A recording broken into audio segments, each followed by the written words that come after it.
Hey guys, my name's Dave from Guitar Zero to Hero, and in this video I'm going to be doing a review and demonstration of the Boss Katana 50 Mark II. Now, let me start by just saying that the hype on this amp is real. Earlier in the year I went to the Melbourne Guitar Festival and they actually did a blind test. The Boss Katana Mark I, so not even this upgraded version, versus a really expensive valve amp. And honestly, the audience could not even tell which one was which. It was really hard to differentiate between the two. And here's an amp that starts at a couple of $100s. The bottom line is that this is a pro level amp at an entry level price point. If you want to get into the electric guitar, or you've got an electric guitar and you're looking for your first amp, then you cannot go wrong with the Boss Katana range. The amount of features and world-class effects and tones in this thing are just unreal. This thing can pretty much do it all. It's an amazing practice amp, it can be a live gigging amp, and it can also be a studio amp as well with the USB record out feature. So I'm going to start by going over the specs and what you get with this amp, and then I'll be showing you the Boss Tone Studio and I'll be playing around. If you want to skip to that, you can just jump to it in the timestamp in the description of this video. So I just want to start with the price. As I said before, this is an entry-level price point with pro-level features. So you can get this for about $230 US or about 380 Australian dollars, and that's just unreal for what you're getting. And this isn't one of those amps that you're going to buy and then throw away once you get better. This is an amp that you can buy as a beginner, and as you grow as a guitarist, it will still keep up with all those demands, including recording and live gigging. So let's quickly run through the specs on this amp. So as the name suggests, it's a 50-watt combo with a 12-inch speaker at the back. Going through the top panel, starting with the far left, you'll see the 5 amp models that are available. So you have brown amp models, so those are really high gain models.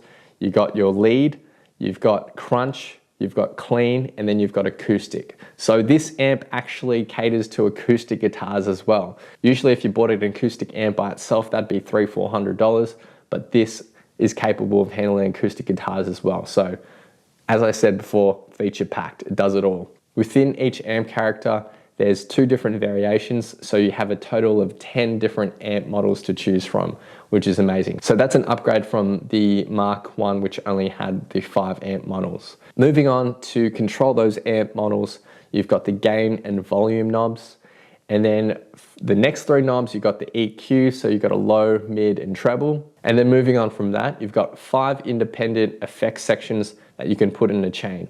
So first off, you've got the booster effects. So that's stuff like your overdrive pedals and your fuzz pedals. So then you have your modulation, and then you have your effects. So this is where you can choose your weird sort of sounding pedals like your octave pedals or your chorus and flange pedals. Then you have delay, and then you have reverbs. So a lot of effects to choose from. Within each effects section, you have 3 variations to choose from in that particular patch. So if I push the button that's connected to the booster, then I can cycle through the different overdrives, but I can only cycle through the 3 overdrives that are saved within that particular patch. So say for example, I want to use a boost pedal that's not within one of the 3 variations that's already saved in this patch, you'd have to actually go into the Tone Studios in order to find that pedal that you're looking for. So that's where the Tone Studio really comes in handy, where you can really fine tune your tone and see all the parameters that you can adjust. And I'll dive into that a little bit more later. So continuing on to the right of the panel, you have a master volume control, and then you have a power setting. So you can set it at 0.5 watts. So this is if you want to just practice in a quiet environment and not annoy anyone else, but you can really get that good tone still. You just set it at 0.5 watts and your volume will really be controlled there. And then you got 25 watts, so that's somewhere in between, and then you get 50 watts, so you can really crank that. And that's obviously if you're playing with a full band and you really want to crank your amp. And then on top of that, you got your preset buttons. So on the amp itself, you can save 4 presets, and you can actually cycle through them with a foot switch, but there's no foot switch included with the amp. You'll have to buy that separately, but it's good to know that that option is there. All right, enough about the features of the amp. You probably just want to know how it sounds, right? So I'm just going to be fiddling around with the Tone Studio. I'm going to be going through some of the example patches that Boss have uploaded themselves. So there's some really cool ones in there. So I'm just gonna cycle through a few of those patches. I'm gonna fiddle around on the guitar and you can hear how this amp performs.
All right, so now I'm gonna quickly show you the Boss Tone Studio, and this is where you can really fine tune your tones, your settings, and your patches for the Boss Katana 50.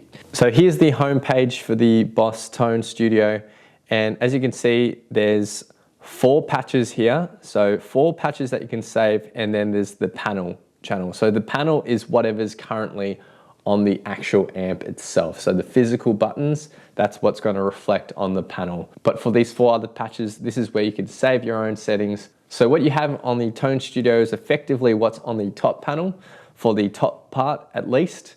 And the bottom part is where we can actually really fine tune all the effects and settings. So here you have the 5 effects sections, as I mentioned before. So we have booster, modulation, effects, delay, and reverb. And within each effects section, you have 3 different variations that you can choose from and save within that one patch. So for the booster channel, for example, if I decided that I wanted fat distortion in there as well, I would put that in, I would save it. And then from then on, the green button in the booster section here would always be that fat distortion. Or I could, for instance, change the red setting to a metal distortion or a metal zone. And then from then on, if I save that patch, from then on in that tone patch, the red booster would always be my metal distortion. So that's kind of how that works. In the Tone Studio, you can actually select the different type of chain that you want as well. So you can actually change the order of where you want the effects and the amp, for example. Over here, we have the fine tuning for each of the pedals. So if you go into booster, for example, right now we're on the yellow channel for the boost because that's what's currently selected here. And here in the settings, you would have pretty much every single parameter that you would find on the actual effects pedal, the physical one, which is really cool. So you can fine tune all of them.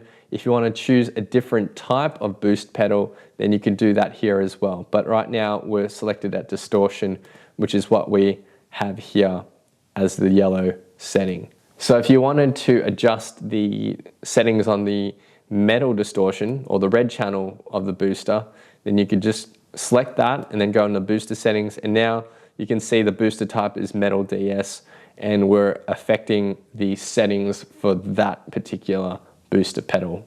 And similarly in the modulation settings, we have so many options here. So this is where you can have fun with a lot of weird sounding stuff. You got your flanges, rotary, ring modulation, compression, auto wah, guitar simulator, acoustic simulator, you got your humanizer, you got all these cool effects here, and you can use them in the effects section as well.